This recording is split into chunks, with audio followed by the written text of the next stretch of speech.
I'm Reed. This is my wife, Bobby, and we are the parents of Holly, and we lost her some time ago. Holly had a very complex condition. She was a day old, and he basically could not figure out what was going on with her heart in those days. That was 1974. And that was frustrating because we were talking to professionals, but they were struggling to know what was going on. They did a catheter on her, but they couldn't get into the left side of her heart, primarily because there was no left side of her heart. The diagnosis was she had a malformed left side, both atrium and ventricle, and the right side was the only functional part of her heart. They wanted to do a Blaylock Taussig shunt, but they wanted her to wait till she was 2. And she went until she was 10 years old. Fast forward till she was a 19, oh gosh, there's so much. 2001, she was really, really struggling. At that time, we were fortunate to get her into a hospital in Chicago. And they did major surgery on her. It took 18 hours, gave her 10 more years.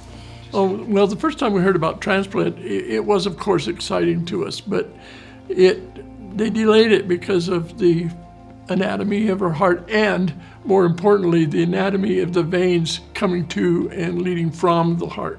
The structure of her body was not built so that she could have a transplant easily anyway. They did tell us that there was a long waiting list, and they didn't know when Holly would even be put on the list because there were not enough hearts.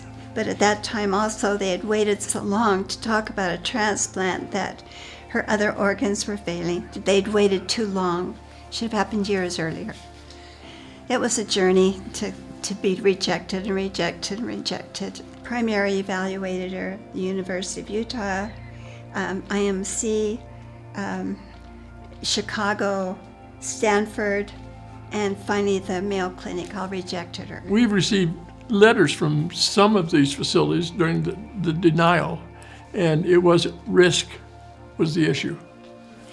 Well, we buried her on her 37th birthday, which was a miracle. Doctors felt like there's no reason she should have lived that long.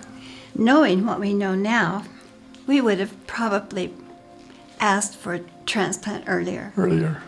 If the doctors would have communicated, I think, better among hospitals, it may have moved things up a little earlier. We have heard of times when one hospital was not aware of a procedure that was being done in another hospital, and I'm not sure the communications between the doctors was adequate or up to standard.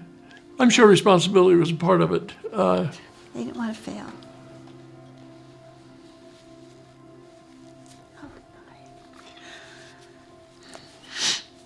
Holly was one of a kind.